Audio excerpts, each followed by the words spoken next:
Boa noite a todos. Primeiramente, obrigado pela presença de todos vocês na noite de hoje. Hoje vamos iniciar o nosso terceiro webinar da série da campanha A Mudança que o Mundo Precisa, com o tema de retrofit de sistemas de R22 e 404A para Option XP40. Tá? Então, antes de iniciarmos nosso webinar, vou passar algumas informações para que vocês possam participar, tirarem suas dúvidas de maneira ativa. Então, temos uma aba de perguntas, em que vocês podem enviar suas dúvidas, que vocês tenham durante a palestra, durante o treinamento, para que a gente responda ao final uma sessão somente de dúvidas, perguntas e respostas junto do nosso consultor Amaral Gurgel.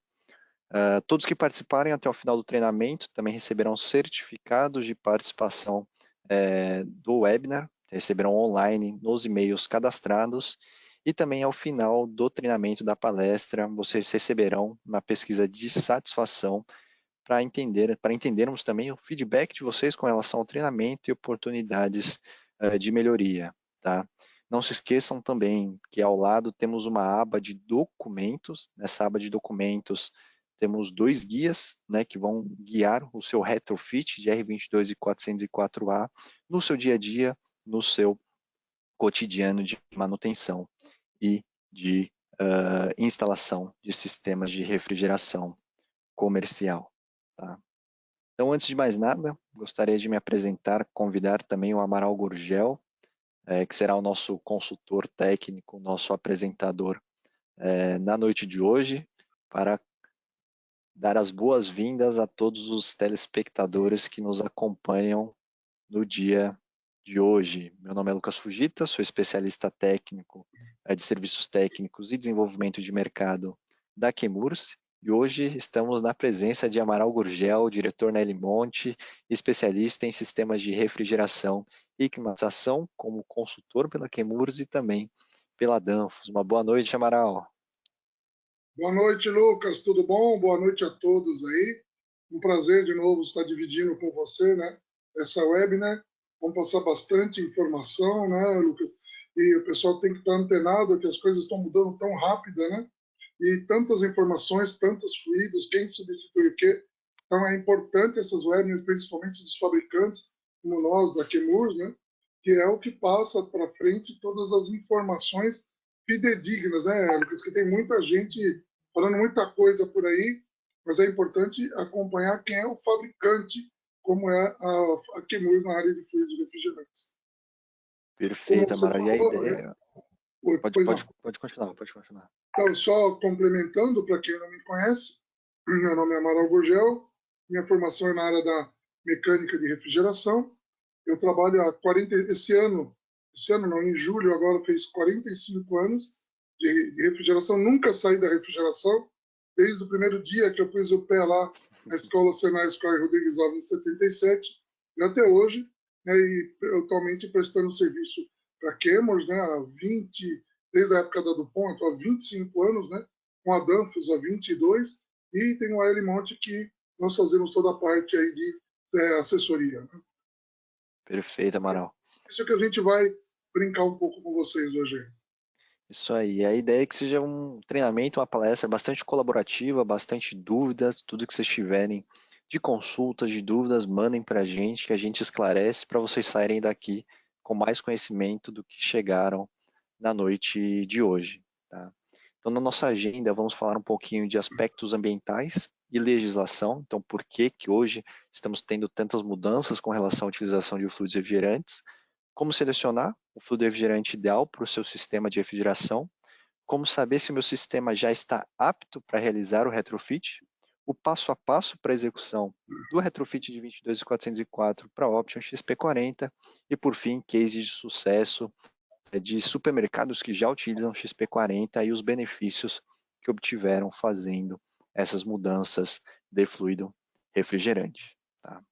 Então, iniciando com a apresentação da Chemours. A Chemours hoje é uma empresa química diferenciada do segmento que tem um compromisso de criar um mundo melhor através do poder da química, fomos criados a partir do segmento de especialidades químicas da Dupont em 2015. Então, todos os sites, as plantas, os laboratórios, as pessoas hoje que eram da Dupont são da Chemours, e toda a qualidade, a performance, a segurança dos fluidos refrigerantes se mantém também na Chemours.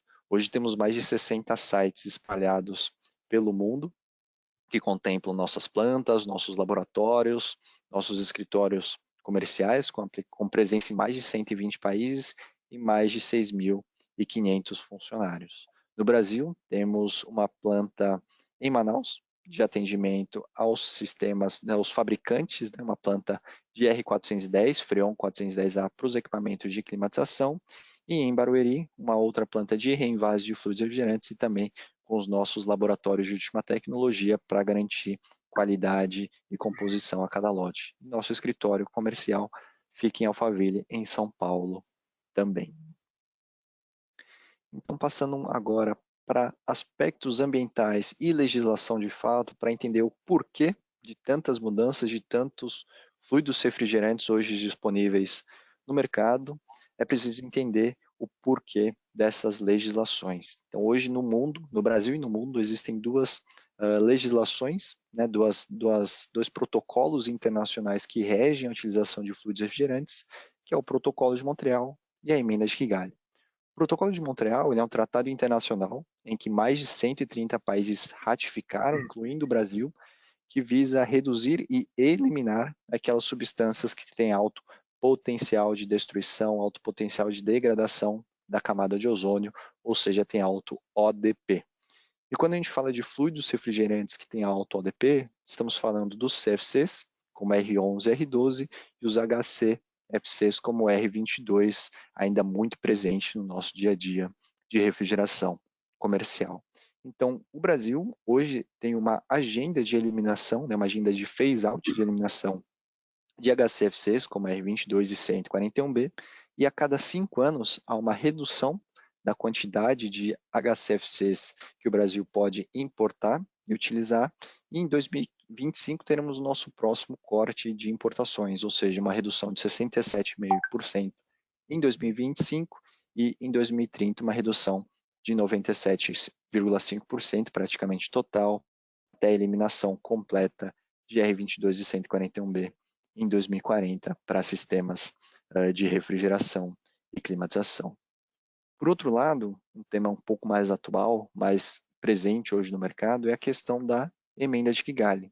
Então, diferentemente do protocolo de Montreal, que é um phase-out, que busca a eliminação, a emenda de Kigali ele é um phase-down, ou seja, uma redução da utilização daquelas substâncias químicas que têm alto potencial de aquecimento global, alto GWP, ou seja, o potencial que uma substância química tem na atmosfera de promover o aquecimento global e, consequentemente, o efeito estufa e o aumento da elevação da temperatura média do planeta.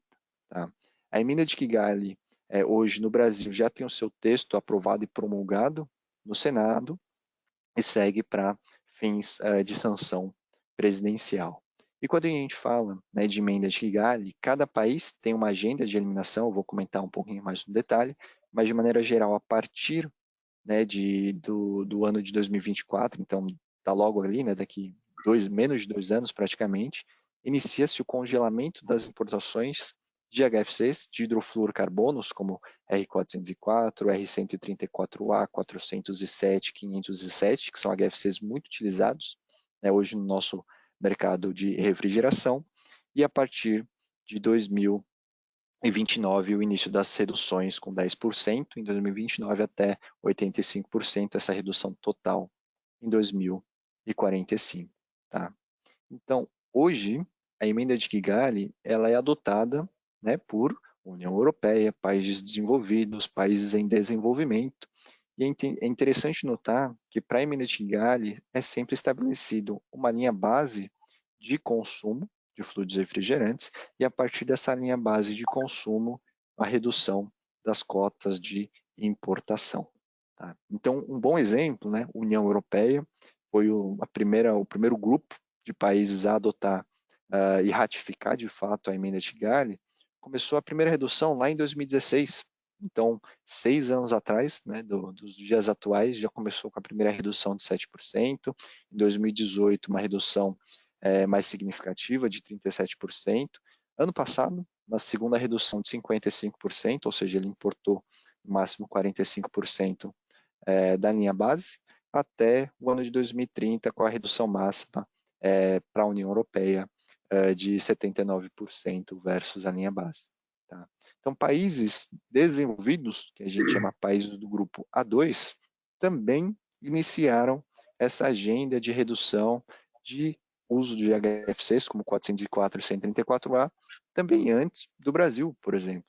Então, em 2019 já houve a primeira redução de 10%, em 2024 uma próxima redução grande de 45%, até o ano de 2036 com a redução definitiva de 85%.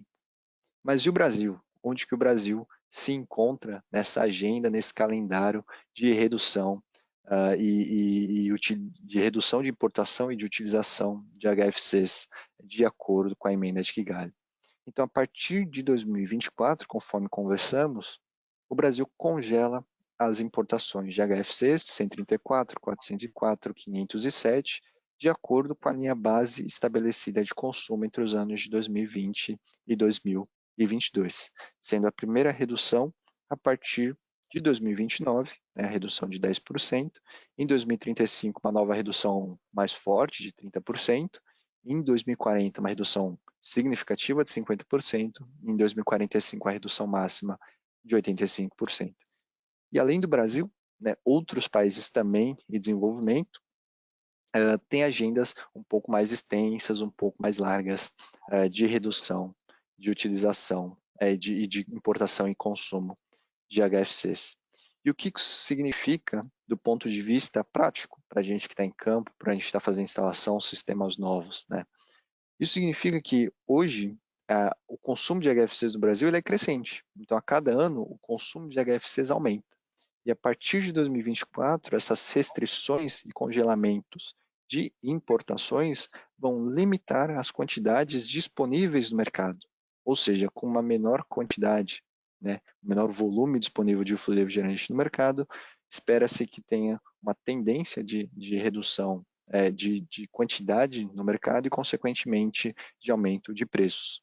E é por isso, né, além da emenda de Kigali, mas também com pontos de sustentabilidade, redução de emissões, que as grandes empresas, os grandes sistemas de refrigeração que buscam eficiência energética e sustentabilidade já vêm buscando alternativas aos HCFCs, como o R22, e aos HFCs, como o R404A, em sistemas de refrigeração comercial.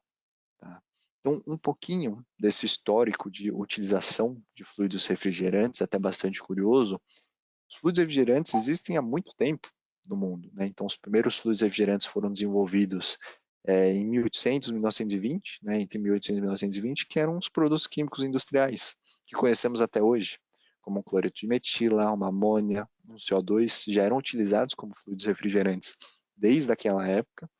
Em 1930, foi desenvolvido o primeiro fluido refrigerante sintético, os CFCs, que é mais antigo da refrigeração, deve lembrar do R11 e o R12, que foram os primeiros clorofluorcarbonos desenvolvidos como fluidos refrigerantes halogenados.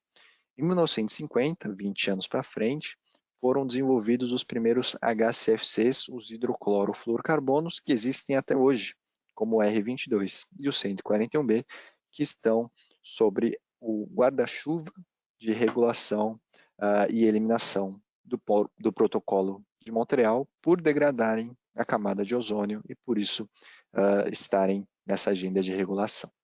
Em 1990, foram desenvolvidos os primeiros HFCs, os hidrofluorcarbonos, como 404, 410, 134A, que já não degradavam a camada de ozônio, já não são regulados mais pelo protocolo de Montreal, mas por possuírem alto GWP, alto potencial de aquecimento global, são e serão regulados pela emenda de Kigali. E hoje, né, para o presente e para o futuro, o que se tem de alternativas no mercado para a utilização de fluidos refrigerantes em sistemas de refrigeração comercial? Basicamente, duas opções. Né?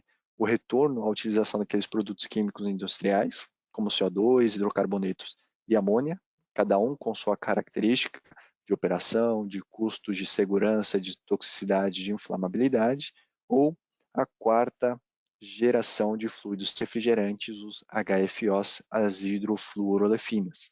As hidrofluorolefinas são a quarta geração de fluidos refrigerantes desenvolvidos pela Chemours sobre a linha Option de fluidos refrigerantes, que tem como molécula base, molécula mãe, o R1234YF, que serviu como a molécula principal de HFO para os blends de fluidos refrigerantes que temos hoje para substituição de 22 e 404, como o Option XP40 ou R449A, que é o que a gente vai comentar bastante nessa noite de hoje com vocês.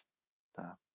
Então, agora passo a palavra para Amaral Gurgel. Amaral vai nos dar agora todo o conhecimento de como fazer uma escolha do fluido refrigerante, quais são os passo a passo de execução do fluido refrigerante. Então, a palavra é toda sua, Amaral, fique à vontade para compartilhar conhecimento com todos nós. Bom, isso que você falou, Lucas, é muito importante, né, porque a preocupação aí no passado era os produtos que tinham cloro, em função da camada de ozônio. Eu tenho acompanhado isso desde o início, né? A preocupação agora não é mais o cloro, e sim o efeito estufa, né? E cada vez isso está mais rápido, né? Está cada vez mais atuante. A gente tem que estar bem antenado. E hoje nós vamos falar sobre esse assunto de quem que a gente pode substituir aí, né? É bastante importante. E não vai ter só essa webinar, né, Lucas? Vão ter outras também, que tem outros fluidos, outras áreas de aplicação. As pessoas têm que estar bem ligadas nesse sentido. Por quê? Porque está muito, muito sendo atualizado. Então vamos lá. Importante, por que a gente seleciona um bom fluido refrigerante, né? Como que a gente deve selecionar? Primeiro de tudo, você tem que usar um fluido refrigerante que você conheça o fabricante, né? Como a Chemours. A Chemours, ela fabrica o fluido refrigerante e revende o fluido refrigerante no mundo inteiro. Então, primeiro isso aí. Confiabilidade, confiança na segurança e no fabricante do produto que você está utilizando. Depois o seguinte, o item que o Lucas falou bastante, que é a sustentabilidade, que é o que hoje em dia mais voga no mercado, né? Então é zero de ODP, baixo GWP, né? E daí para frente cada vez mais as reduções em cima do efeito estufa do GWP. A performance, ou seja, o fluido refrigerante, ele tem que ter a capacidade dentro da parte de aplicação de termodinâmica de ter uma boa eficiência, com uma quantidade pequena de fluido também ele retirar mais energia. Depois nós temos um problema sério, que é a questão de segurança, né? Então, desde a época da Dupont, e a Chemours também tem esse apelo, é um apelo da segurança, que o produto tem que não pode ser tóxico, não pode ser inflamável, enfim, que ponha em risco tanto quem está aplicando o produto, como que também quem está utilizando, que é o consumidor final. Então, isso é extremamente importante, esse ponto, né, do ponto de segurança. E depois o custo, né, que é investimento operacional de mudança. Tudo que fala que vai ter que investir mais, né, as pessoas pensam, pô, mas eu vou gastar mais, mas qual vai ser o meu payback? Qual é o meu retorno que eu vou ter? E dentro de retorno, nós temos aí os fluidos refrigerantes novos com maior eficiência energética e também com alto índice de sustentabilidade. Hoje, as indústrias, todo mundo, não querem ter o seu nome agregado a um produto que não seja legalmente sustentável. Ok? Então, baseando nessas opções, a gente agora vai passar para vocês quais são as condições que nós vamos ter para fazer uma aplicação do novo fluido refrigerante. Ok, Lucas? Pode passar. Muito bom. Então, um dos primeiros fluidos refrigerantes que nós vamos fazer a substituição, em relação comparado aí ao R22 e ao 404 e 507, é um cara que hoje nós estamos usando muito na Europa, Estados Unidos e aqui no Brasil também bastante. Eu e o Lucas, a gente tem corrido bastante, né, Lucas? Ido aí nos centros de distribuição, supermercado, né? Nós temos aí colocado esse cara, que é o Option, que é uma linha da Chemours, assim como o Freon era uma linha da Dupont, agora é a linha da Chemours, o Option. XP40 é um nome comercial, né? E o R449A, que é a norma ASHRAE. 449A é uma mistura zeotrópica, ou seja, é um produto que tem vários fluidos refrigerantes que fazem a sua composição. E ele pode ser aplicado para substituir equipamentos que utilizam o R22, o R404 e o R507. Agora, o que é importante falar do Option XP40, o 449A? Primeiro, né, é aceito pelas regulamentações ambientais globais, zero de ODP, quer dizer zero de ODP, ele não destrói a camada de ozônio, e baixo GWP, que é o Global Warming Potential, ou seja, comparado com o 404, né, ele tem quase 70% menos de efeito estufa. Ou seja, cada vez mais, eu e o Lucas e todo mundo vai começar a falar em produtos que cada vez mais têm menor índice de efeito estufa, que é o caso do Option XP40 ou 449A. A performance fica igual ao R22, entre capacidade e eficiência, né? E economia de energia em até 12%, comparado com o 404 e 507. Não é inflamável, né? É classificação A1, e pela norma ASHRAE 34. Uma coisa importante é, todo fluido refrigerante ele tem que ser miscível com o óleo que nós estamos usando no compressor. Por quê? O fluido refrigerante é o elemento que vai fazer com que, por arraste, por compressão, o óleo vá junto para ele para o sistema. Então, 1 a 2% da vazão volumétrica do meu compressor, ou seja, do que está circulando no meu circuito de refrigeração, é óleo. Então, o grande pepino não é levar o óleo, o grande pepino é trazer o óleo de volta. Nós sabemos que o local do óleo é dentro do compressor, mas não tem como. Por quê? Porque a maioria dos compressores herméticos, semiherméticos, né, eles trabalham com o próprio fluido refrigerante superaquecido, né, em baixa temperatura, resfriando o enrolamento do motor. E ele passa por dentro do cárter e, consequentemente, por miscibilidade, por arraste, por compressão, ele vai levar esse óleo para o circuito. E o óleo, o que acontece? Nos nossos trocadores de calor, tanto no evaporador como no condensador, ele em excesso, ele prejudica a eficiência da troca térmica. Por quê? Porque o óleo ele tem uma condição de impermeabilizar e também ser isolante térmico. Então, o que é legal? Quanto menos óleo eu tiver nos meus trocadores de calor, tanto no evaporador como no condensador, eu vou ter melhor eficiência. Por quê? Porque eu tenho uma melhor troca térmica. Então, a importância do óleo com o fluido refrigerante é muito significativa. Só que, no caso do R22, que é um HCFC, hidrogênio, cloro, fluorcarbono, ele utiliza o óleo mineral ou o óleo alquilbenzeno, então aplicado na grande maioria com R22. O Option XP40, ele é miscível, ou seja, a melhor condição de aplicação dele é com o óleo poliol éster. Então, no caso de eu estar fazendo um retrofit, vamos falar disso mais para frente, substituindo o R22 para o Option XP40, eu tenho que tomar o cuidado de também trocar o óleo do sistema. Por quê? Por causa da miscibilidade do óleo. Então, toda a linha HFO, que é a linha Option XP40, assim como o Freon 404A, eles trabalham com óleo poliol éster. Então, esse cuidado tem que ser observado.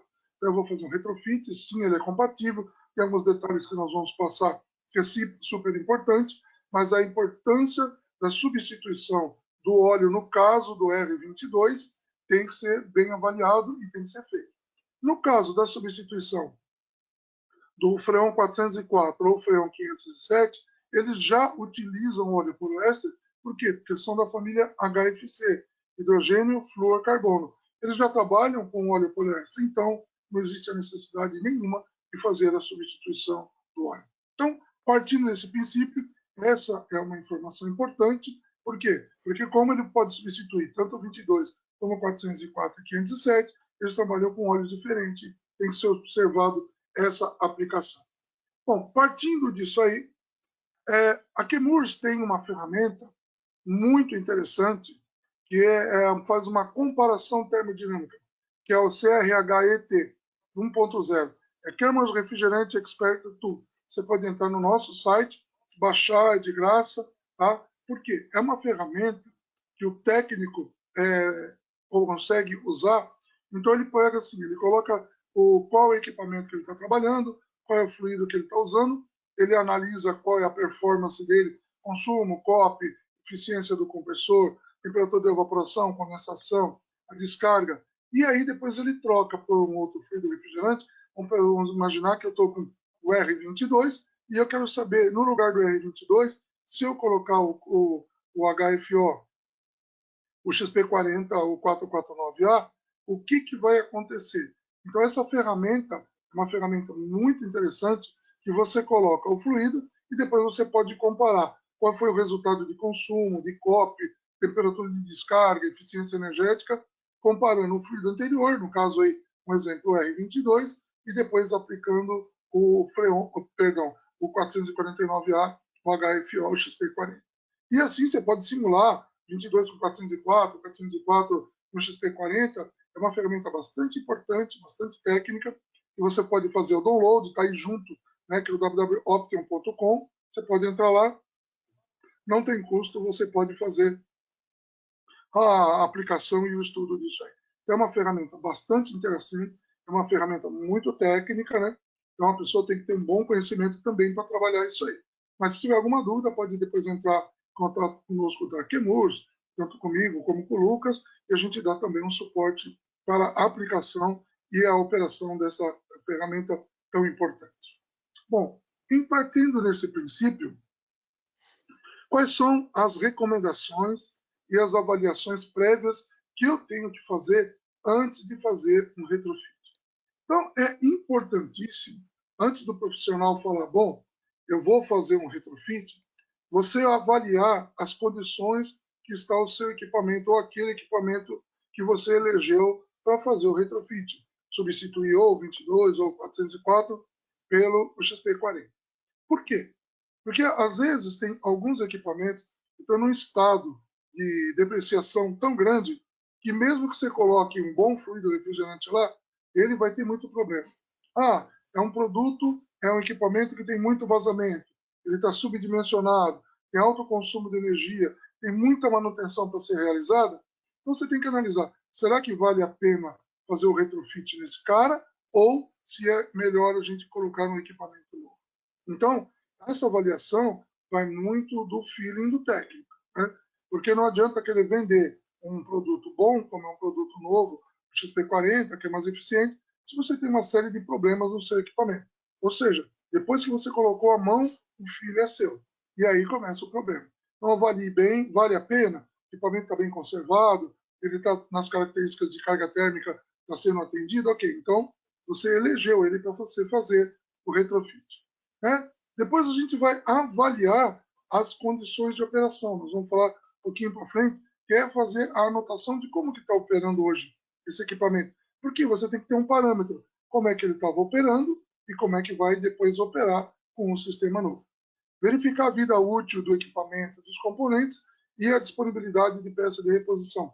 E às vezes o equipamento está rodando tudo bem, está funcionando, é eficiente, mas não existe mais peça do compressor, não tem mais válvula, não tem mais componente eletrônico para ele, e aí então também começa a ser um problema. Aí, de novo, entra o feeling do profissional, do técnico ou do engenheiro de campo para avaliar as condições, se vale a pena ou não fazer esse retrofit. Bom, partindo disso, então, o que a gente vai fazer e fazendo o retrofit, quais são os benefícios que nós vamos ter? Porque você vai ter que convencer o seu cliente, você como o lado técnico, você tem que provar para ele qual é a viabilidade e também qual o benefício. Claro, o cara vai perguntar, bom, e aí? Vou gastar mais, mas o que eu vou ter de retorno? É o nosso payback. Então, primeiro, nós vamos aumentar a vida útil do equipamento. De novo, se o equipamento ele está bem conservado, ele tem um bom tempo de uso, mas ele está bem conservado, ele está dentro das capacidades, em vez de o cliente comprar um equipamento novo, investir mais no equipamento, né, aí nós vamos dar uma sobrevida maior, vou aumentar mais a vida útil daquele equipamento. Isso é muito bom, porque em termos de capex, ou seja, o que é isso? O investimento que eu vou fazer reduziu muito. Fazer o quê? Uma manutenção, troca de filtro, troca de óleo, fluido, eu não preciso trocar um equipamento novo. Então, isso é muito importante. Né? Isso é importante o técnico passar para o consumidor final. Depois, o lado ambiental, que é super importante. Aquilo que eu falei, as empresas e nós também não queremos mais estar associados a produtos e equipamentos que têm problemas aí de sustentabilidade, né? Principalmente as reduções de emissões atmosféricas. Falamos aí no passado do cloro e agora estamos falando do problema de efeito estufa. E uma parte importante, que o Lucas já comentou lá atrás, é o cumprimento com as normas e legislações. Porque cada vez mais, em relação ao meio ambiente, os prazos começam a ficar menor. Ah, quer dizer que eu não posso usar mais os fluidos antigos? Claro, pode usar sim, mas tem que ficar de olho nas reduções e as legislações. Por quê?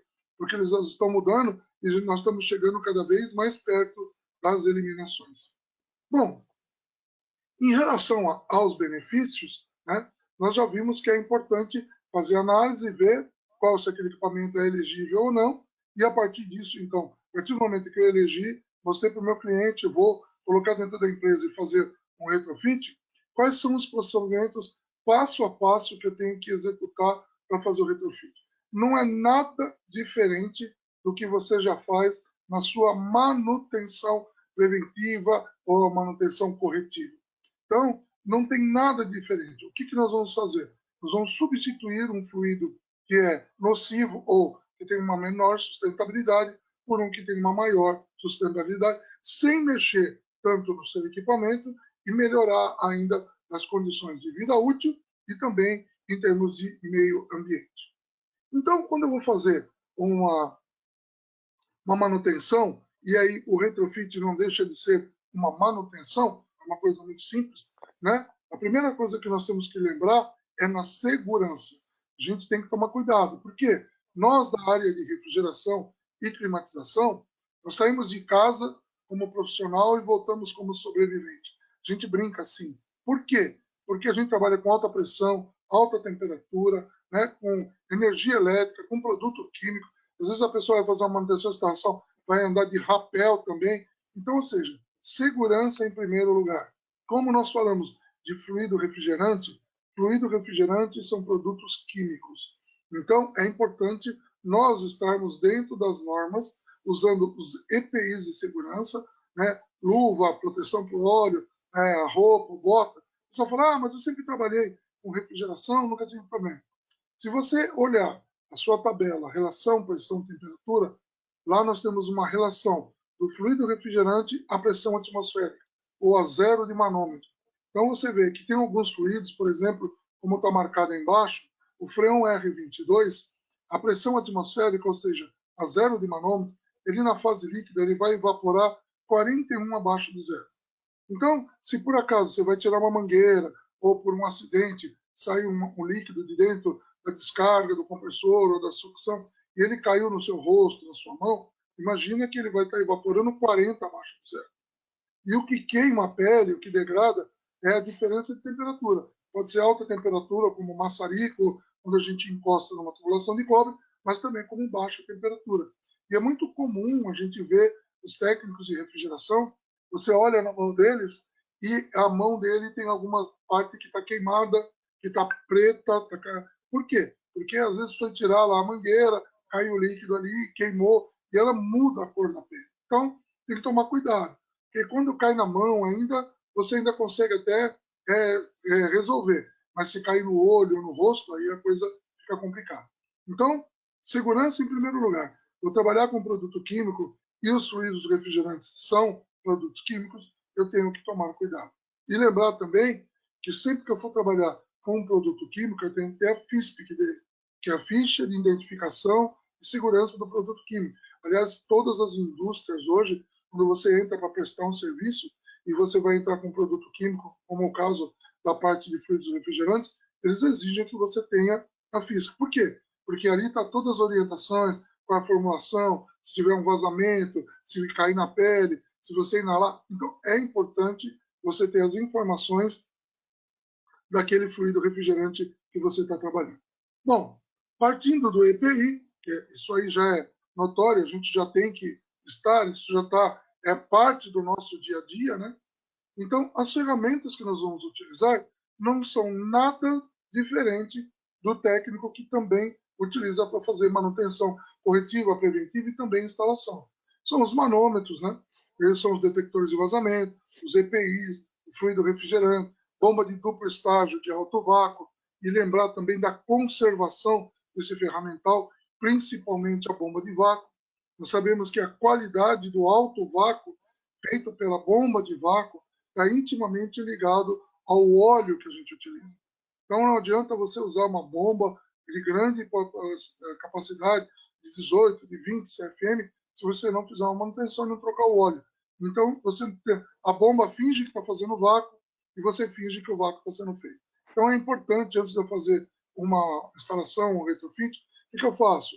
Trocar o óleo da bomba de vácuo, coloco o manômetro, o vacuômetro na bomba de vácuo e vejo se ela atinge lá 50, 40 microns. Atingiu, o óleo está ok, a bomba está ok. Por quê? Se nós não tivermos boas ferramentas e saber aplicar essas ferramentas, tudo que nós vamos fazer com um novo produto, nós estamos colocando esse produto em risco também. Por quê? Porque se eu não fizer um bom vácuo, não desidratar o meu sistema, eu vou ter uma alta concentração de umidade, vai virar acidez, vai caramelizar o meu óleo, e aí não adiantou nada. Tudo aquilo que você vendeu, tudo aquilo que a Chemours se propôs a fazer com um novo fluido refrigerante, por uma questão aí de ferramental, de qualidade dessa ferramenta, joga tudo fora. Balança eletrônica, né? Extremamente importante, porque eu tenho que recolher, saber quanto eu recolhi e depois quanto eu vou colocar. Então, sempre importante fazer o recolhimento e a carga também por massa. A gente tem que saber quanto estava operando com quanto tinha de produto ali. As réguas de pressão e temperatura, hoje, a Chemours tem e outros fabricantes também têm, é extremamente importante. Antigamente, a gente tem uma reguinha com meia dúzia de fluido. Hoje, se você olhar aí nas réguas, né, de pressão e temperatura, passa de 40, 50 fluidos facilmente. Então, como tem uma quantidade muito grande de fluido, você tem que ter uma relação. E aí você entra aí nos aplicativos. A Chemours tem o PT-Cal, que você pode baixar lá no site da Chemours, você baixa no seu celular e você também tem a relação pressão-temperatura. Os termômetros de contato, isso é extremamente importante, por quê? Porque para você medir o superaquecimento, o subresfriamento, e você tem que fazer essa leitura antes e depois, para fazer os ajustes, né? Não pode ser feito as medições de superaquecimento e de subresfriamento com laser, né? Porque ele faz uma varredura, ele não te dá precisão. Então, usar termômetros de contato bem preso e bem isolado para você fazer as leituras de superaquecimento e de subresfriamento. E depois, uma ferramenta bastante importante também, que são as recolhedoras e os cilindros de recuperação. E aí vale salientar que as recolhedoras e o cilindro de recuperação, eles têm normas. Então, eu não posso pegar, por exemplo, um DAC desses que a gente utiliza na compra com R22 ou mesmo XP40 e reenvasar nele. Por quê? Você pode causar um acidente muito grande, porque a fabricação deles foi para utilizar uma vez a carga e você utilizar e descartar como aço carbono. Né? Agora, se você vai reenvasar, você pode correr um acidente, porque a espessura da chapa dos cilindros, dos DACs, que nós compramos no nosso dia a dia, não são para ficar fazendo reposição e recarga.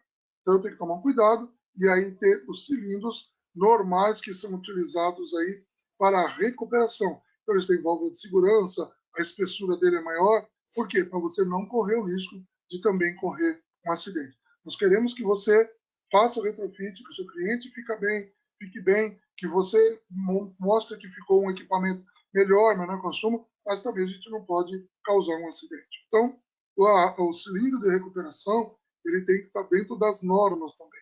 Então, quando você compra uma recolhedora, normalmente o fabricante da recolhedora também tem um cilindro de recuperação.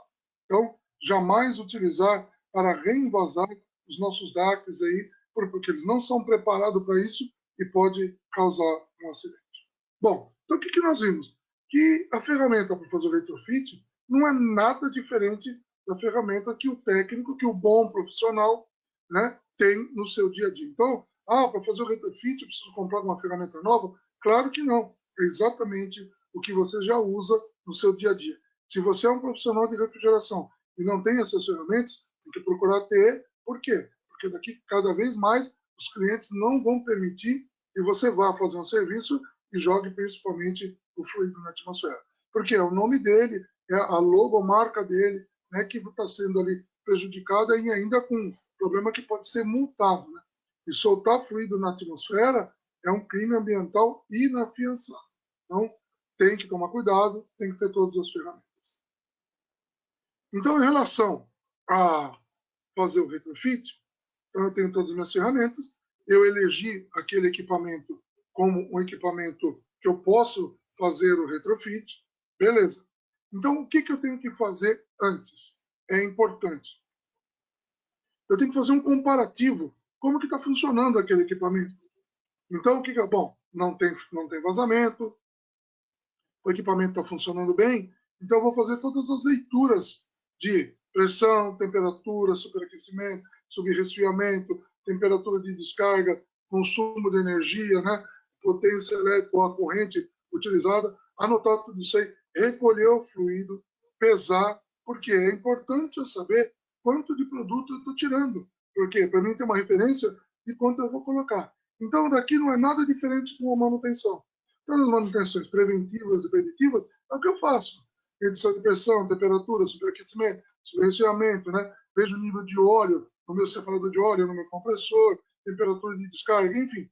Vou fazer uma anotação, por quê? Porque a hora que eu colocar o novo fluido, eu vou pôr ele em operação e eu vou comparar. E deve estar praticamente trabalhando igual. O que muda? Muda um pouco a relação pressão-temperatura. Mas a temperatura de evaporação continua a mesma, a temperatura de condensação continua a mesma, meu superaquecimento continua o mesmo, o meu subresfriamento continua o mesmo, a corrente elétrica que consumo deve ser igual ou menor, a gente não vai colocar um produto que vai consumir mais, mas é importante que o equipamento esteja em boa operação, uma vez que você já elegeu ele ali.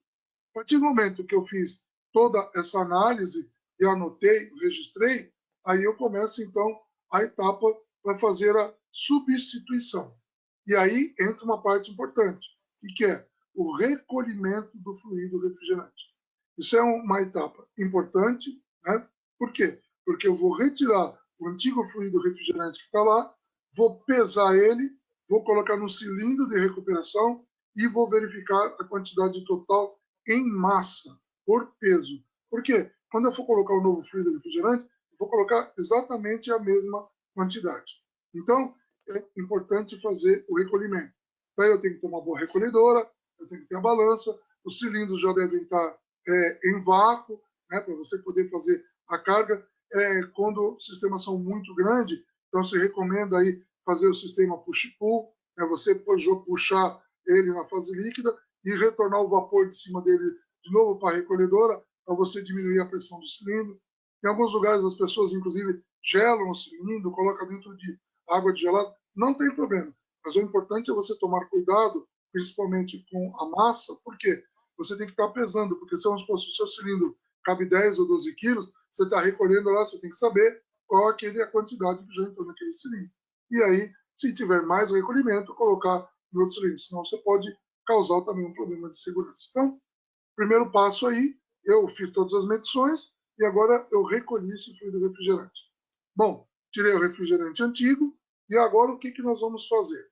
A partir do momento que a gente retirou o fluido, aí aquele problema do óleo, ou aquela condição do óleo. Se for o caso do R22, o que nós temos que fazer? Substituir o óleo. Por quê? Lembra, o óleo, o R22, ele usa óleo mineral, óleo benzeno.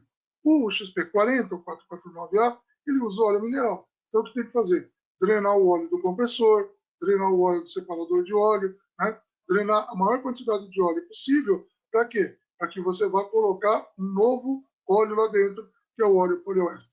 Porque para o compressor, pouco importa qual é o óleo que você está usando, se é mineral ou se é poliéster.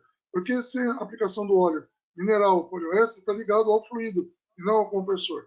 Então você tem que trocar o óleo por um óleo sintético ou não, mas da mesma viscosidade recomendado pelo fabricante do compressor. Então eu posso ter um óleo mineral, por exemplo, de 150 centistokes, mas depois eu vou trocar ele por um óleo poliéster, que também tem que ser de 150 centistokes, que é uma das medidas de viscosidade do ar. Bom, fiz essa troca, né? Se precisar, por exemplo, é um circuito que está sujo, houve uma queima de compressor e tal, aí é importante fazer a circulação com o SF80. O SF80 é um solvente da Chemours em substituição ao 141B. As boas práticas que eu usava para fazer a limpeza com o 141B, eu vou usar as mesmas boas práticas para o SF80, levando em consideração que o SF80 é um solvente que ele tem um poder de limpeza melhor do que o 141B, né? Ele tem um poder de evaporação menor também, ele evapora menos, então a gente tem uma quantidade melhor. E outra, como ele é mais solvente, eu uso menos também para fazer a limpeza. Bom, passado isso aí, se limpou ou não, ou trocou a troca do óleo, isso é extremamente importante, né? Se tratando do R22, a substituição do óleo. A partir do momento que a gente fez a substituição do óleo, nós vamos ter as boas práticas de refrigeração. O que é as boas práticas de refrigeração? Substituição dos filtros secadores da linha de líquido e de sucção, se houver. No caso da área industrial, nós temos filtros aí tipo pedra, tanto na linha de líquido como na carcaça de sucção. Se for o caso, também fazer a substituição. O que as boas práticas da refrigeração nos dizem?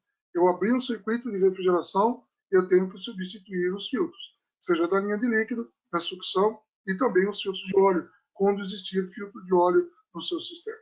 E uma dica bastante importante, e às vezes as pessoas comentam, e por um desconhecimento, a pessoa não toma essa ação e pode dar vazamento. Então, quando nós temos um fluido refrigerante que estava sendo utilizado, como o R22, que é um HCFC, hidrogênio cloro fluorcarbono, os anéis de vedações, os elastômeros, eles ficam impregnados com muito cloro. O que acontece? Eles se expandem.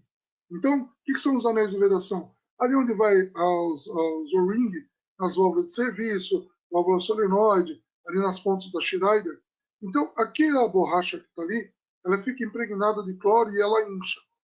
Quando você coloca, tira um vazamento ou vai trocar e volta com o R22, então não tem problema porque você voltou com um produto que tem cloro.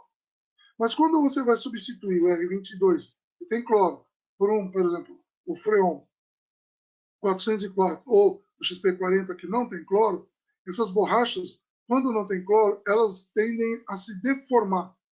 Isso é um problema da borracha, não tem nada a ver com o fluido que você está substituindo. E essa deformação, porque não tem mais cloro nesses anéis de vedação, podem causar vazamento.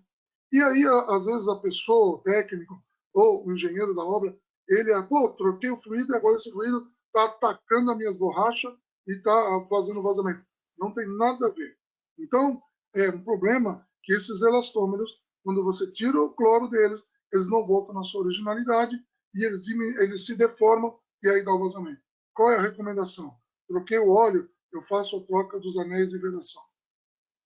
Aquelas borrachinhas de anel Onig, de válvula de serviço. Por quê? Porque, muito provavelmente, quando você tira um produto que tem cloro e você põe um produto que não tem cloro, vai dar vazamento. Então, não, vamos ter a certeza que não tem nada a ver com o novo fluido refrigerante. Tem a ver com, eu tinha cloro antes e estou colocando um produto que não tem cloro. E aí existe essa reação física, quando a gente tirou o cloro e coloca um produto que não tem cloro, aí os anéis de vedação vão dar vazamento. Isso é importante quando está se relacionado ao Freon 22. Quando nós estamos falando de Freon 404, já morre tudo isso, porque é o mesmo óleo, então não tem que trocar o óleo, mas eu tenho as boas práticas de substituir o filtro secador a partir do momento que eu recolhi o fluido, né? E os anéis de vedação não existe a necessidade da substituição. Por quê? Porque eles já não têm cloro na sua composição, então eles não vão sofrer essa deformação. Então são informações bastante relevantes, importantes, porque às vezes a pessoa no afã de querer, vou fazer um retrofit, vou comprar, vai ser legal, vai ser bom para ele, e se não tomar essas precauções, principalmente aí no caso da substituição do 22 por um produto como o HFO ou 449A, você pode causar um problema de vazamento. Tá? Então, de novo, não tem nada a ver o fluido refrigerante atacar os elastômeros. Os elastômeros se deformam porque se um cloro e a gente vai tirar um produto e que não tem mais cloro. Bom, depois então que eu fiz troca de óleo, recolhimento, né? Anel de vedação, se for com 22 ou não, né? O que é importante? Aí entra as boas práticas de refrigeração, né? O vácuo. O vácuo é extremamente importante para você desidratar o seu sistema, tirar os vapores não condensáveis de lá de dentro, retirar a umidade, e aí, de novo, cai naquilo lá, ferramenta. Eu tenho que ter uma bomba de duplo estágio, né? Por que uma bomba de duplo estágio? Por causa da eficiência que ela tem. E a bomba deve ser compatível com o tamanho do seu circuito de refrigeração. Então, aí tem que fazer uma análise do seu tamanho, a vazão volumétrica da sua bomba, que é lá o CFM, né? Quantos CFMs tem a sua bomba? O CFM da bomba é como se comparasse a vazão de uma bomba d'água. Então, ela vai deslocar ali dentro uma vazão igual a uma bomba d'água. Só que ela vai deslocar o quê? O ar que está ali dentro, o vapor, a umidade, né? Então, a bomba de alto vácuo, ela tem que ser de duplo estágio, lembrando da qualidade do óleo dela também, e nós vamos enxergar dentro do nosso circuito quanto essa bomba de vácuo está desidratando e fazendo a minha evacuação. Então, a gente tem que fazer essa análise com equipamentos de precisão. Nós estamos falando de vacuômetro. Nós temos vacuômetros analógicos, às vezes até já integrados ao próprio manômetro, e nós temos vacuômetros digitais, né? Então, isso aí depende de cada um. O importante é que seja vacuômetro. Não é correto nós utilizarmos aquele manovacuômetro, do manômetro de baixa, aquele que a gente usa normalmente nos manômetros analógicos. Por quê? Porque ele não tem precisão nenhuma. Então, para mim ter uma leitura precisa, eu vou usar o meu vacuômetro. Ou analógico ou digital, pouco importa, mas tem que ser vacuômetro. E uma das recomendações, para você ter certeza, o que a gente pede? O que os fabricantes e a aplicação de fluido refrigerante pede? Você fazer um vácuo abaixo de 500 microns. Ou seja, abaixo de 500 microns, o seu equipamento está totalmente desidratado, não tem umidade, não tem nenhuma contaminação lá dentro. O que é recomendável? Eu, quando faço evacuação do sistema, eu coloco o meu vacuômetro na parte mais longe da bomba de vácuo.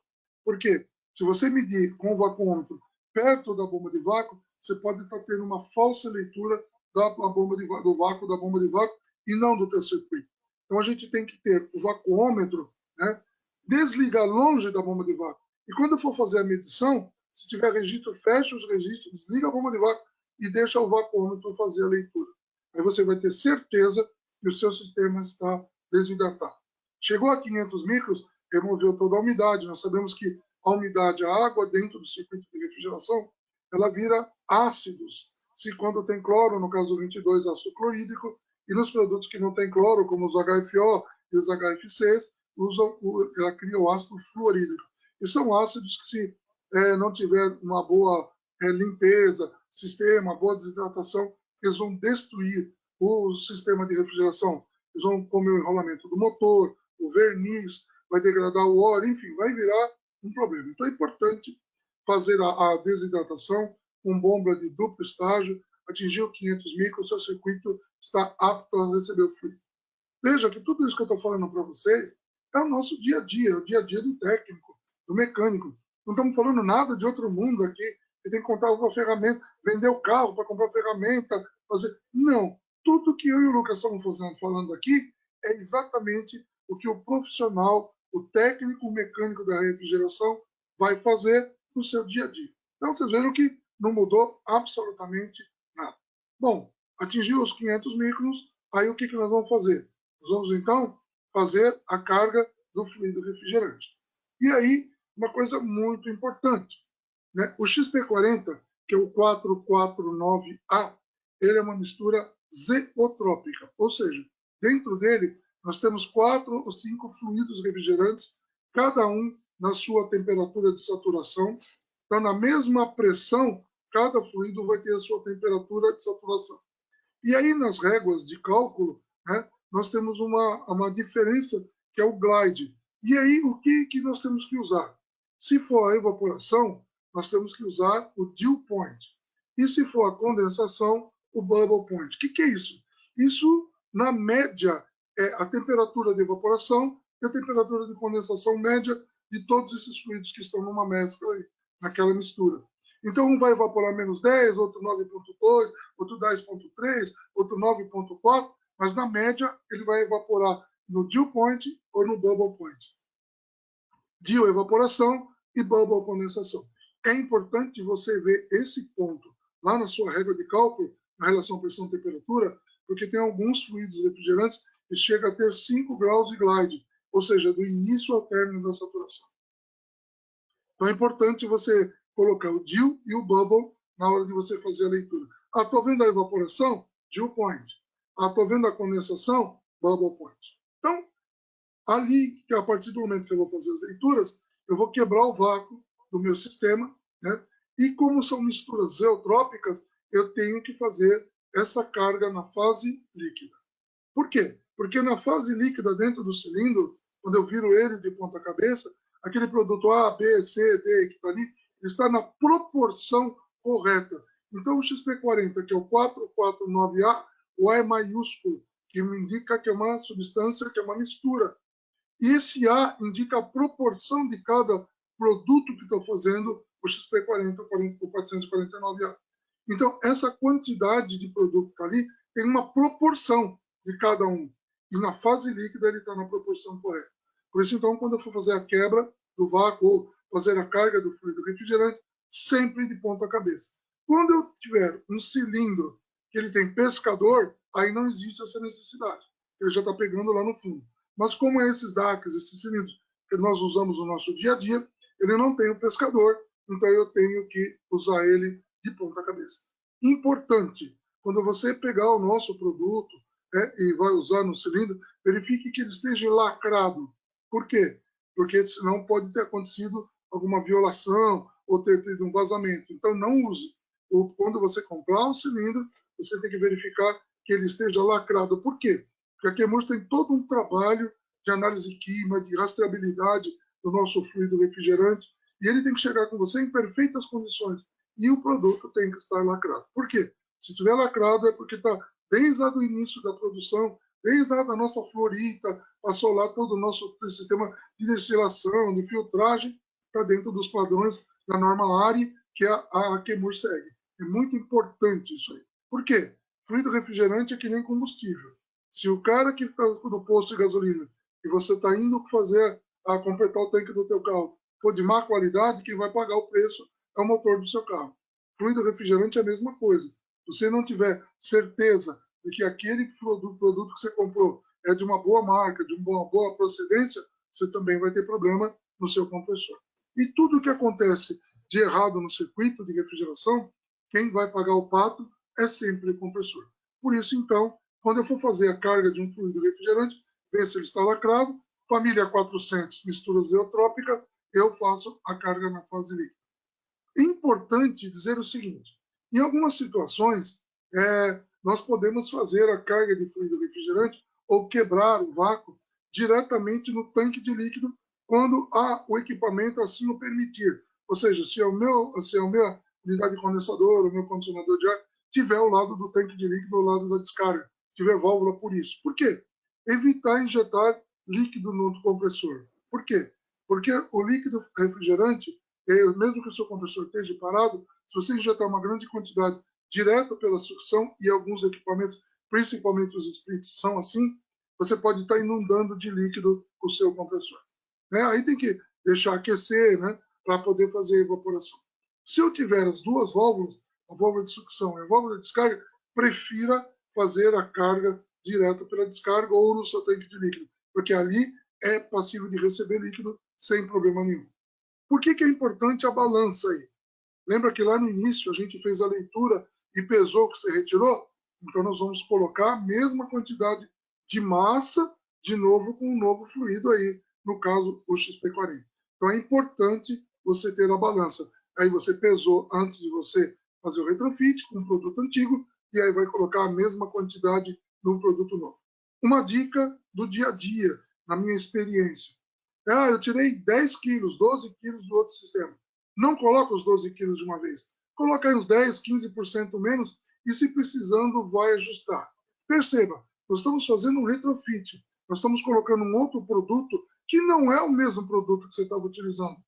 Então, a relação pressão-temperatura é diferente, a propriedade termodinâmica é diferente. Então, é melhor você colocar um pouco menos e ir ajustando a carga lentamente até chegar no ponto ótimo do seu superaquecimento, seu subresfriamento, temperatura de descarga, corrente elétrica do motor, do que você colocar a mesma quantidade e pode ser que você tenha que tirar um pouco. Então, o melhor é sempre colocar um pouquinho menos, 10, 15%, e se precisar, vai agregando mais. É uma dica, né, da experiência do nosso dia a dia. Então, o que é importante?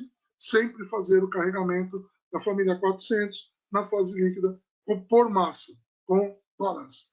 Aí, a partir do momento que você fez a carga por massa, o que você vai fazer? Põe o equipamento em marcha e vai lá. Agora, medir pressão, temperatura, superaquecimento, subresfriamento, temperatura de descarga, consumo elétrico, corrente elétrica, né? Como é que está o nível de óleo? Precisa completar mais o óleo? Não precisa completar? Ou seja, fazer o startup e aí, a partir do momento que você fez o startup, fazer todas as medições de novo, né? Por quê? Porque você vai comparar.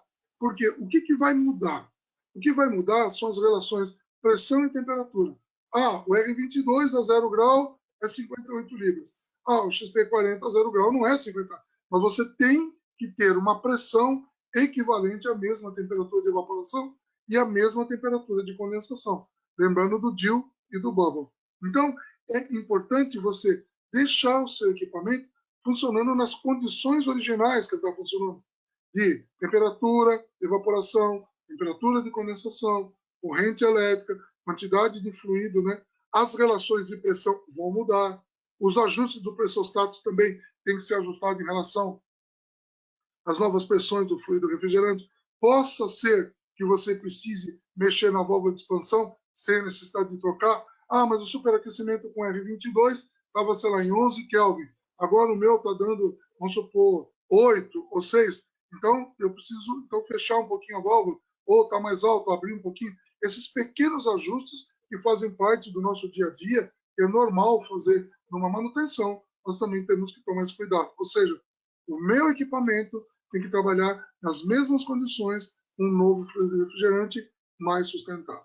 Então, aí é importante você ter a relação pressão-temperatura, né? O PT-Calc da Chemours te dá exatamente isso. Qual fluido que você está usando, qual é a condição que você está aplicando ele, relação pressão-temperatura. É importantíssimo você entender fazer a relação pressão-temperatura. Por quê? O que vai mudar no meu sistema é essa relação de pressão. Então, a gente está muito acostumado com R22. A maioria dos técnicos sabe, para condicionador de ar eu uso 62 na sucção, 225 na descarga. O R22 ele é um cara assim que eu sou apaixonado por ele, desde os 16 anos, 14 anos que eu trabalho. É ele que está na minha vida, mas ele já passou. Então agora nós temos novas tecnologias, novos fluidos, por quê? Ele é um produto que está fora da nossa sustentabilidade.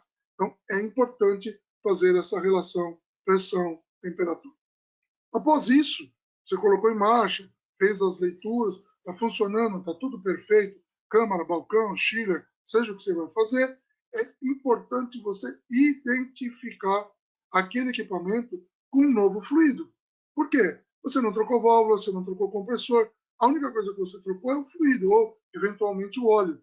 Então você tem que colocar, para quem for mexer posteriormente, ou até mesmo você ou uma outra equipe de manutenção, saber que aquele equipamento está com um novo fluido refrigerante, o Opson XP40, e também qual o tipo de óleo que você colocou.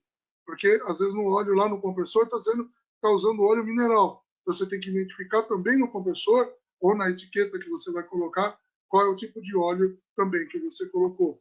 E, se possível, também colocar a data e a quantidade de fluido que você colocou. Por quê? Essas informações são importantes de estar registrado ali.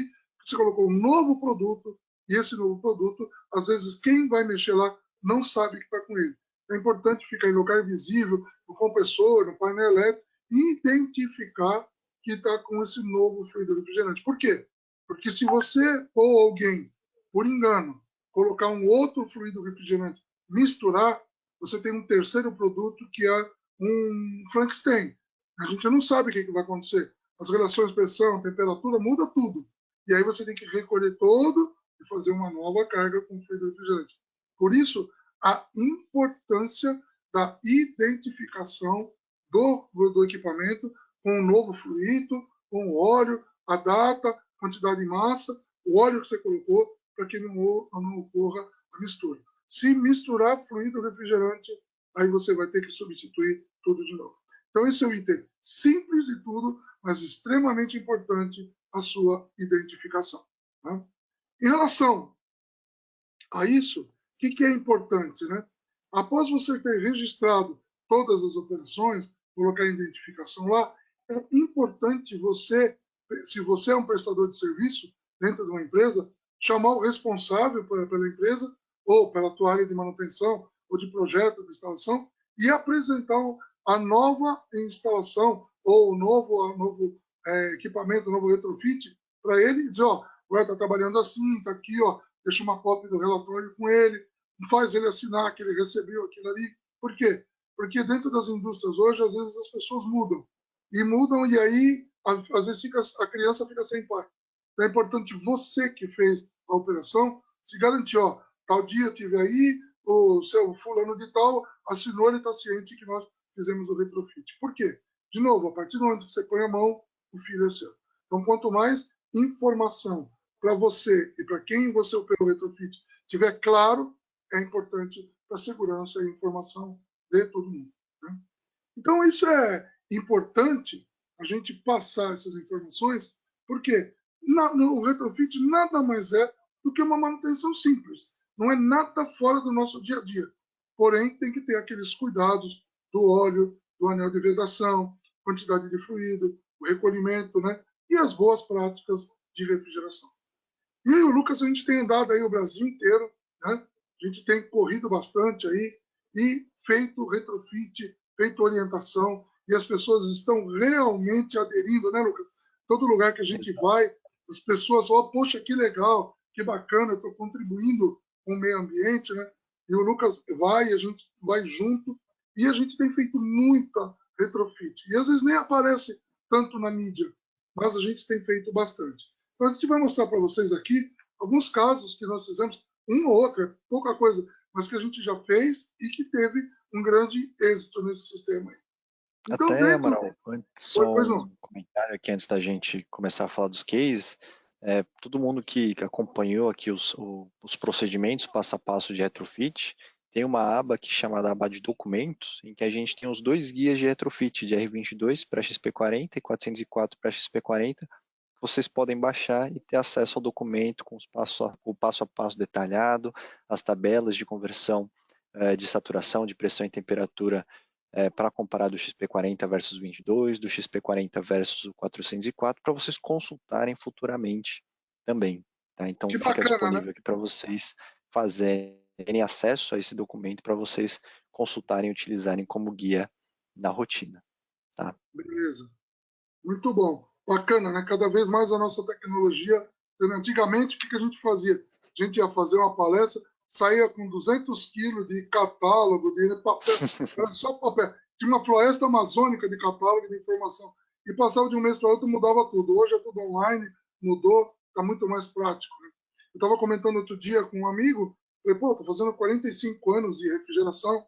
Falei, pô, na época a gente andava para o Brasil inteiro, América do Sul, levava pagava um peso extra no avião só de catálogo, né? De informação que passava 2, 3 meses e já mudava, né?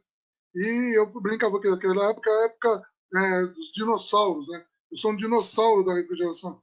E a gente está acostumado com isso, né? Agora, tudo online, pelo celular, você baixa tudo, né? Muito bom. Ótimo isso aí. Então, aqui um exemplo de retrofit que foi feito, né, numa loja de supermercado de Option XP40. Essa loja tinha 1.200 metros quadrados, a operação estava com R404, e nós fizemos a substituição aí à noite. Normalmente, quando é frio alimentar no supermercado, é um BO, porque não para o supermercado, né? Não para a câmara, não para nada. Então, você tem que fazer o mais rápido possível a parte do recolhimento, fazer a troca de óleo, aí vai uma equipe grande para fazer isso aí. Então, a gente mais ou menos trabalhou aí umas 8 horas. O que mais perturba e o que mais demora, todo mundo sabe, é vácuo. Né? Então, é importante ter bombas de alto vácuo, 2, 3 bombas, por uma em cada ponta, para agilizar. Né? E o que aconteceu? Nós tivemos aí uma redução em relação ao XP40 com o 404, que estava lá quase 70% menos do GWP. Ou seja, de novo, cada vez mais as indústrias, né, estão querendo associar a sua marca a produtos cada vez mais de sustentabilidade. Ou seja, esse equipamento, a parte de refrigeração dele, de resfriado, era em glicol e o congelado era expansão direta. Então, em termos de redução de consumo de energia no resfriado, nós tivemos quase 10%, e na parte de congelado, 4,7%. Aí o pessoal fala assim, mas puxa vida, 4,5%, 9,5%, você imagina que um supermercado tem uma conta média de 150 a 200 mil reais por mês. Se você reduzir 10, 15% aí, só o investimento que ele fez no fluido, em menos de 5, 6 meses, paga esse investimento, o resto é sua economia. Né? E sem contar também do lado ambiental, que é o lado de sustentabilidade. Então é aquilo, os clientes querem estar cada vez mais associando a sua marca a um produto com sustentabilidade. Né? E o payback, nesse caso aí, deu 11 meses, ou mesmo um ano. Menos de um ano, ou seja, é um excelente payback. Né? E aí, 8,3% a menos de conta de energia. Ou seja, hoje, aqui no Brasil, a gente sempre falou, nós moramos num país que é abençoado, tem água e tal. 90% do que nós geramos de energia são hidroelétricas. Né? E nós somos reféns do tempo. Se não chover, se os rios secarem, e isso tem acontecido, a bandeira vai lá para cima. E aí o que é importante? A gente tem produtos que sejam cada vez mais sustentáveis e também que tenham uma eficiência energética, ou seja, com a mesma quantidade de massa, eu retiro mais energia. Então são mais eficientes e eu derrubo também o meu consumo. Então isso é extremamente importante. E a Chemours está antenada nisso, não tem só esses fluidos, tem uma outra série de famílias, depois eu e o Lucas vamos poder falar mais com vocês, estejam antenados nas webinar. Por quê? Porque é daqui que nós temos mais informações do que está acontecendo no nosso dia a dia na área de fluidos refrigerantes. Então, esse é uma das opções que nós tivemos, que foi feito aí, né, os retrofits.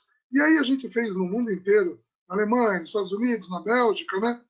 E aqui no Brasil está crescendo muito, né? Essa parte de retrofit. E às vezes as pessoas não estão nem fazendo retrofit, vão fazer equipamentos novos, supermercados novos, CDs novos, né?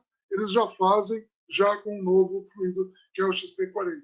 Nós tivemos aí há 4 anos uma empresa de um CD aqui em São Paulo, na Moca, o Lucas esteve comigo lá, que é a Food Center, ele ficou maravilhado com o produto, apostou, isso nós estamos falando de 4 anos, montou o CD dele com o XP40, ele ampliou o CD, agora dobrou a capacidade e voltou a colocar o XP40. Ou seja, ele confiou, ele entendeu, reduziu o consumo de energia dele, né, e ele aplicou de novo nessa ampliação. Isso é importante. Agora, você que é o profissional, é que tem que apresentar essa solução técnica para o cliente final.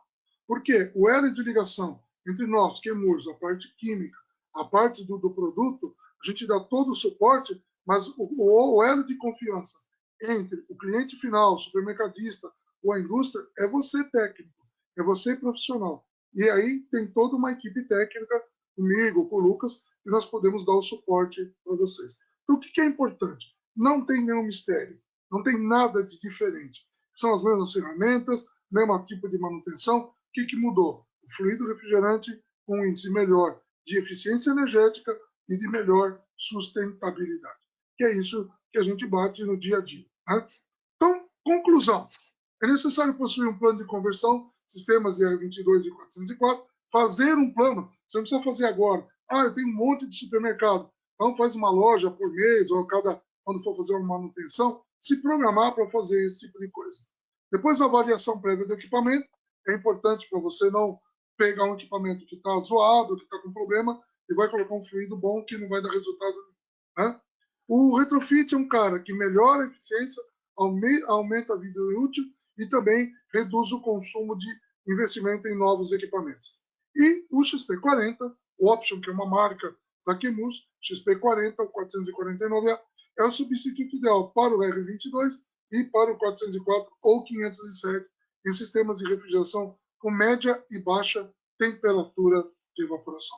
Ou seja, tem nada de diferente. Nós vamos apenas trocar o fluido refrigerante. Quer falar um pouquinho desse slide aí, Lucas, por favor? Isso, com certeza. Obrigado, Amaral, pela aula, né? Então a gente está fazendo uma campanha aí junto da mudança que o mundo precisa, falando dos webinars, né? Já fizemos, hoje é o terceiro webinar que estamos fazendo, de retrofit de 22404 para XP40. E também faremos um próximo webinar, né, dia 8 de novembro, de retrofit de R22 para Option XP20 em climatização. Então, R22 muito utilizado em equipamentos de ar-condicionado, né, tanto em climatização de painéis, climatização residencial, climatização de prédios corporativos, fazendo retrofit para Option XP20 também, com apelo de redução de impactos ambientais. Nosso quarto webinar aí que teremos. Então, escaneiem o QR Code para se inscreverem, para estarem dentro das notícias, né, dos próximos webinars, para a gente continuar compartilhando conhecimento com vocês também, tá certo? Muito legal, né? Ô, Lucas, falando aí do substituto do XP20, aquilo que a gente estava falando, não tem mais só uma linha de produto, né?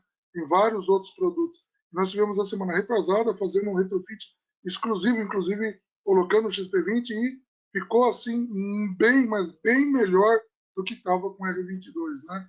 Então é legal, fiquem antenados. Então é importante acompanhar as webinars, porque é o fabricante que tem especializado nisso que vai dar as informações para vocês.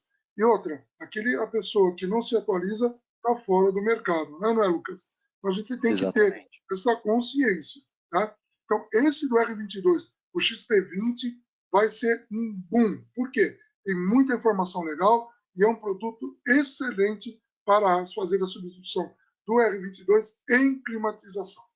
Beleza? Exato. E agora, antes da gente terminar, né, a gente recebeu bastante pergunta aqui do público, Amaral, e queria fazer um Ixi, bate-bola aqui bem bolado para vamos a lá, vamos gente lá. sanar as dúvidas do pessoal aqui que tem acompanhado a Deixa gente eu nessa noite. baixar o meu superaquecimento um pouquinho. Sem problemas. Então, primeira pergunta, né, que tivemos aqui, com o blend, se tiver um vazamento de Option XP40, também terei desbalanceamento da mistura e, consequentemente, precisarei fazer uma carga 100% nova?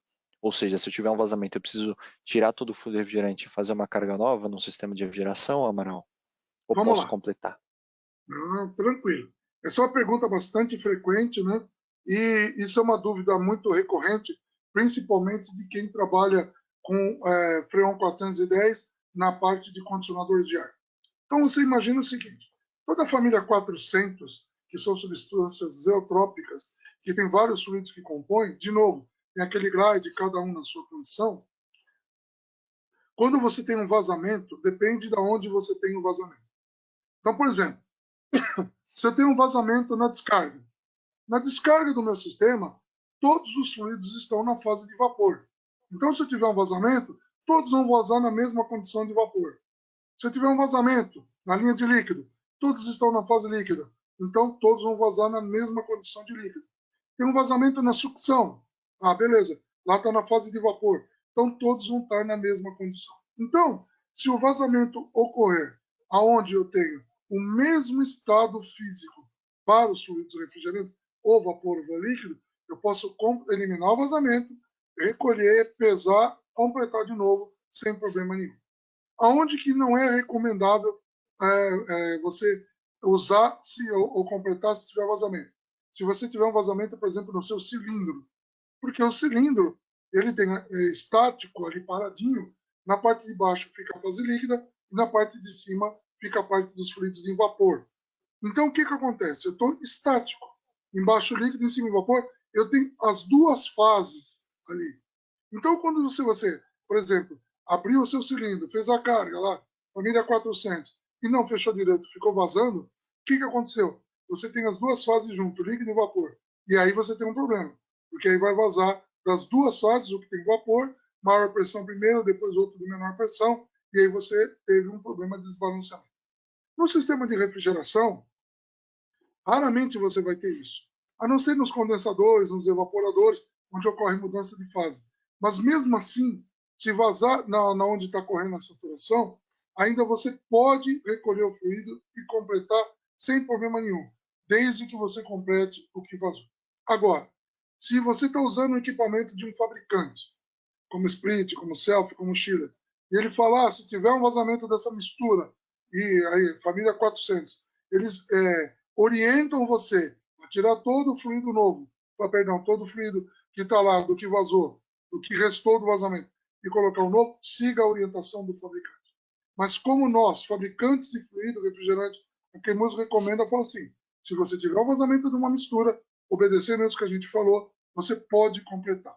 Você imagina o seguinte, supermercados aí onde vai 50, 100, 200 quilos de Freon 404A. Às vezes dá um vazamento lá numa câmara, numa ilha, num balcão, e tem lá 200 quilos, vazou 10, 20 quilos, você acha que o cara vai tirar todos os outros 290 quilos? Não vai, basta completar de novo, sem problema nenhum. Então, assim, vazamento de fluido refrigerante pode ser completado? Claro, sim, pode. Siga a orientação do seu fabricante. Para o fluido refrigerante, independente se vazou na linha de sucção, descarga, eles estão na mesma condição de saturação, não tem problema absolutamente nenhum. Perfeito, Amaral. Uma outra pergunta, até posso já responder essa, é porque a Chemours não investe mais tanto no Freon MO29 como substituto da R22, já que é um substituto drop-in e tem ODP0. O Freon MO29 ele é um produto, né, um fluido refrigerante que na verdade é um HFC, né, que pode substituir o 22 de fato como drop-in, por também ser compatível com óleo mineral, mas do ponto de vista ambiental, ele tem um potencial de aquecimento global maior do que o R22. Então, quando a gente está olhando para sustentabilidade, eficiência energética, menores emissões de CO2, sair de um 22 e ir para um HFC de maior GWP, como o MO29, não seria o ideal. Né? O ideal seria ir para a linha Option, que de fato tem um GWP menor, um menor potencial de aquecimento global e, consequentemente, menores emissões de CO2 diretas e indiretas. Tá? Uma segunda pergunta aqui, Amaral, né, do ponto de vista prático, na substituição do óleo, disse-se, né, comumente que o correto é a passagem de uma recarga de óleo, né, vou trocar do mineral para o sintético poliéster, e posteriormente, para então na segunda troca de aplicação do óleo, manter o óleo POE lá no meu sistema. É correto fazer essa, tipo, duas lavagens, né, dois flushings de óleo no meu sistema, ou não é necessário? Então, na realidade, o que acontece? Quando você drena o óleo do seu compressor, do seu separador de óleo, né, o que vai ficar é um residual muito pequeno nas linhas dos evaporadores no condensador. Quando você tira o óleo mineral e coloca o óleo poliéster, o óleo poliéster ele é mais solvente. Inclusive, ele vai ajudar até a tirar esse óleo mineral do fundo. Então, esse percentual que vai ficar, necessariamente não tem nenhum problema em relação ao novo fluido refrigerante. E aí, numa próxima troca, você vai trocar o óleo poliéster, que já está com um pouco do mineral, e aí você deixa ele completo com poliéster. Sim, se você quiser fazer duas trocas, depois, sei lá, de uma semana, de 10 dias, pode trocar, não tem problema. Mas esse resíduo que fica, isso não é um problema em relação à proporção com o novo fluido refrigerante. Tá? Mas sim, é ideal? Sim. Se tiver que trocar, troca de novo o óleo, não tem problema nenhum. Ok? Boa. Outra pergunta aqui, Amaral, do ponto de vista prático, no caso do retrofit de R22 para XP40, é preciso trocar a válvula termostática ou só ajustar? Não, não precisa. Você só precisa ajustar. De novo, nós estamos tirando o 22 e colocando um outro produto que vai se meter a besta e melhorar mais do que o R22. Mas tem comportamentos termodinâmicos muito parecidos, mas não são os mesmos. Então, não precisa trocar a válvula, mas você tem que ajustar essa válvula. Porque o fluxo de massa é diferente, a entalpia é diferente, então você tem que fazer um pequeno ajuste. Ou, normalmente, a gente fecha mais a válvula. Isso é normal. Mas é a questão de ajuste de superaquecimento. Mais ou menos abrindo ou fechando mais a válvula de expansão. Lembrando, para fazer a leitura de superaquecimento, eu tenho que usar o sensor de temperatura de contato e não de laser. Boa. Outra pergunta aqui que eu posso começar a responder, você pode completar também, Amaral. Quando falamos de frio alimentar, vazamentos estão condicionados à qualidade de manutenção e até estão em norma. No payback, é considerado o custo de reposição do gás, uma vez que o retrofit não sana os vazamentos e o XP40 tem um custo maior do que o R404 e o R22? Então, começando da questão de vazamentos, né? O ideal, igual o Amaral comentou, né, Amaral, é que na avaliação pré-retrofit, antes de executar um retrofit, que se sane as condições de vazamentos, de fugas do seu sistema de refrigeração, para que você tenha ele idealmente com a menor quantidade, né, de fugas, de perdas de vazamento de fluidos refrigerantes possíveis. No cálculo, né, de payback, esse valor de recarga, de possíveis recargas de fluido refrigerante entram, inclusive quando a gente avalia o custo total de propriedade, né, que envolve custos de investimento, de manutenção, custos de consumo de energia, esse custo de reposição também entra. Por exemplo, existem normas, né, que falam que o ideal é que você tenha até 10% de vazamento, de vazamentos no seu sistema de geração anualmente, mas a gente sabe que na realidade no Brasil a gente tem sistemas que muitas vezes perdem praticamente quase uma carga de fluido refrigerante por ano. E quando a gente fala de boas práticas de manutenção, né, Amaral, o ideal é que você tenha o mínimo de vazamentos possíveis antes de executar qualquer tipo de procedimento de retrofit, né? Sempre ter o seu sistema da melhor condição de manutenção possível antes da execução do retrofit. Na realidade, a saúde do equipamento está ligado direto à manutenção. E hoje nós temos regras bastante rígidas aí, exigências como o PMOC, né? Que você tem uma avaliação mensal, diária, anual, semestral, que tem que ser seguida à risca. Então, claro, o fluido refrigerante, a nova família HFO, teve todo um investimento em cima disso aí.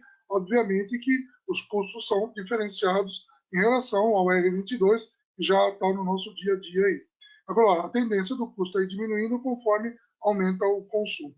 Agora, de novo, como a gente comentou, não adianta pegar o equipamento que já está subdimensionado, com vazamento, a manutenção preventiva dele não existe, é só corretiva, é um risco fazer. Por quê? Porque você só vai trocar o pepino. Você estava vazando um fluido que é mais barato por 22 e vai continuar vazando um fluido mais eficiente, mas continua vazando. Então, assim, de novo, aí tem que ter o senso crítico, né? O feeling de quem for fazer o retrofit. É um produto top, é um produto premium, mas é um produto que sofre com vazamento. O problema todo não é o fluido, é quem está atrás ali mexendo. Então, o problema todo é isso aí. E nós sabemos que no Brasil a gente ainda tem uma grande briga, que é a parte da qualificação da mão de obra na área de refrigeração. A gente sabe que existe aí um delay muito grande, né, em relação aos técnicos, apesar que isso melhorou muito aí com as escolas técnicas, com o Senai, com os cursos nas indústrias, né? Isso tem melhorado bastante, mas ainda a nossa mão de obra fica a desejar. E nós temos aí também um déficit muito grande de qualificação de mão de obra no mercado, principalmente de refrigeração e climatização. E aí está diretamente ligado à pergunta, por quê? Se a gente tiver um problema, não tiver uma boa qualidade, o produto ele é mais caro? Sim, ele é mais caro, mas ele não é para ser jogado fora, assim como também não o R22. Então, isso tem que ser avaliado com certeza com carinho. Excelente. Mais uma pergunta aqui que eu até posso responder. Tem alguma tabela de características de fluidos refrigerantes com temperatura de glide de todos os fluidos?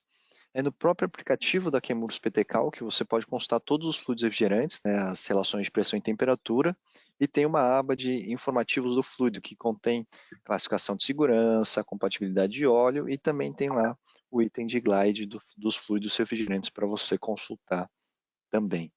Tá?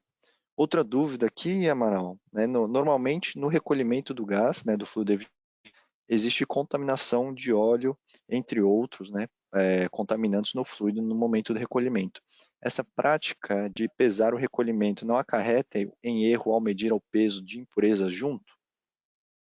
Não, Ou seja, você está não. pesando mais, É, né, do que teria?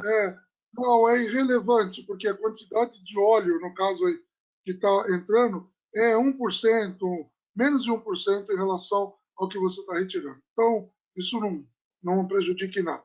Uma das coisas que lá no PTCal, que também a gente mostra, é a temperatura de saturação ambiente, ponto crítico, né? O Dill e o Bubble, tudo isso aí. E uma das coisas que também a gente está falando, acho que, Lucas, você pode até me ajudar, é que antigamente a gente sabia, olhando no cilindro, se ele era 22, que era verde, sei lá, laranja aí era 502, enfim, o 404 laranja, o R134 azul. E hoje nós temos uma gama muito grande, né, Lucas? Existe uma tendência aí de ter o cilindro uma cor única, parece que cinza, e depois só a identificação daquele fluido. Já temos alguma coisa sobre isso, Lucas? Você sabe ou não? Eu tinha lido Isso, alguma temos, coisa sobre isso aí. na verdade existe, né, o Guideline N, né, que é determinado pela ARI, que é uma recomendação, né, não é uma lei, não é uma obrigatoriedade, mas ela indica, né, que para aqueles fluidos já tradicionais, como 22 que é verde, 410 que é rosa, que pode se manter, né, continuar utilizando os cilindros das cores, né, já tradicionais, e para os fluidos novos se padronizar uma cor que seja mais neutra para evitar que ocorra algum tipo de confusão na escolha no momento da recarga, no momento da compra, e sempre se olhar de fato a embalagem, a caixa, né, de papelão, onde está escrito qual que é o fluido refrigerante que está sendo vendido, que está sendo comercializado. Então é muito importante a gente sempre observar a embalagem de fato do produto, né? Qual que é a nomenclatura ASHRAE, qual que é o nome comercial do produto, para que você esteja utilizando o produto correto no seu sistema também, tá? Só mais duas perguntas aqui, Amaral, antes da gente finalizar, né? Já são 8h30, para a gente também não alongar muito para o pessoal. Né? Uma Sim. eu respondo e a outra você pode responder, tá? Então, primeira dúvida, para onde podemos enviar o fluido recolhido para descarte? Tá? Hoje, né, o próprio IBAMA, né, junto com o protocolo de eliminação de HCFCs do Brasil, ele credencia algumas empresas, né, que hoje são credenciadas, habilitadas para poder fazer a recuperação, regeneração e destinação final desses fluidos refrigerantes. A gente pode compartilhar o link para a consulta, que são empresas que fazem de fato esse recolhimento, né, do fluido refrigerante, eles recebem esse fluido refrigerante, fazem a destinação final, pode ser feita uma reciclagem ou regeneração dependendo da qualidade e do tipo de conteúdo que aquele fluido tenha, ou até a destinação final, a incineração, sempre emitindo laudos e certificados que garantem que a sua destinação final esteja correta. Tá? Então a gente pode procurar, né, de maneira bem simples no Google, centrais de reciclagem e regeneração de fluido refrigerante, que já aparece o link direto do PBH, que é o Programa Brasileiro de Eliminação de HCFCs, que tem as empresas listadas e cadastradas para eliminação, para destinação final e descarga de fluido refrigerante. Tá? E uma última pergunta Legal. aqui, Amaral. O Option XP40 ele é indicado para equipamentos de climatização, por exemplo, chillers centrífugos? Depende, é o seguinte, normalmente o Optus CP40 ele é trabalhado para média e baixa temperatura. Por isso que a gente está falando que tem outros, o LNR, nós temos outros fluidos. Na parte de climatização, o mais indicado aí agora é o XP20. No caso de equipamentos centrífugos, precisa ver qual é o tipo de fluido refrigerante e todas as misturas elas têm que passar por um sistema de expansão. Algumas centrífugas trabalham com sistemas inundados e aí não pode ser usado nenhum tipo de mistura. Então, o importante é ver com o fabricante qual é o tipo, se é expansão direta ou se é inundado, qual é o tipo de fluido refrigerante. O XP40 não é o ideal para a climatização, por isso o XP20. Né? Então vocês vão perceber, XP40, 40 é 400, 404, 507. XP20 é 20 em relação ao R22. Então é importante dar uma analisada. Então, o ideal para climatização em substituição ao R22, nós estamos falando do XP20, que é a próxima Webinar. Né? Agora, quanto à Exatamente. centrífuga, precisa ver se é expansão direta ou se é trabalho inundado. Se tiver trabalhado inundado, não pode fazer nenhum tipo de aplicação com misturas. Aí só substância pura, ou 134A ou 22 e assim por diante. Exato. Então, antes da gente finalizar, gostaria de agradecer a Amaral, agradecer a todo mundo que participou, mandou perguntas, né, mandar uns recados gerais, né, caso vocês ainda tenham alguma outra dúvida, fiquem à vontade para entrar em contato pelo saque, o 0800, o WhatsApp da Quemurs. Eu e a Amaral, a gente responde as dúvidas que recebemos de vocês do dia a dia, para a gente poder auxiliar e dar esse suporte técnico para vocês no dia a dia em campo, que é onde a gente vê os problemas da realidade do instalador, do técnico de manutenção e do engenheiro de obra, e também comentar aqui para aqueles que não puderam participar, né, a gente vai disponibilizar a apresentação também em sequência no YouTube para compartilhar com seu amigo, com as pessoas que trabalham contigo no setor também, para que vocês possam também compartilhar conhecimento e aprender sempre mais com os fabricantes e também com os especialistas do segmento de refrigeração e também de climatização, tá? Então, a gente vai ter uma pergunta, né, uma pesquisa de satisfação ao final da palestra, ao final do nosso treinamento, e agradeço desde já a presença de todos vocês. Amaral, também, se quiser fazer uma última palavra, um fechamento, que a gente já encerra Certo. também. Ok, Lucas. Bom, primeiro agradecer a oportunidade, né? E a gente está fazendo isso porque a gente gosta, né, Lucas? A gente está aqui, Uhum. trabalhamos o dia inteiro, estamos aqui passando informação, isso é importante. E que cada um de que assistiu seja um elemento multiplicador. E, de novo, conhecimento não ocupa espaço, tem que estar antenado, porque cada vez mais as mudanças estão no nosso dia a dia. Então, procurem estar antenados, vejam as novas webinars, vamos ficar antenado no sistema, porque quanto mais informação você tiver, menos você erra, melhor para todos nós. Certo, Lucas? Perfeito, Amaral. Muito obrigado, agradeço a todos, obrigado pela presença. Se lembrem de responder a pesquisa de satisfação e também de baixarem os documentos, né, os guias de retrofit de R22 e 404 para o Option XP40 e nos vemos nos próximos webinars. Uma boa Obrigado. noite, Boa noite. Boa Amaral. noite. Tchau, tchau. Uma boa noite e até mais. Até Grande mais. abraço.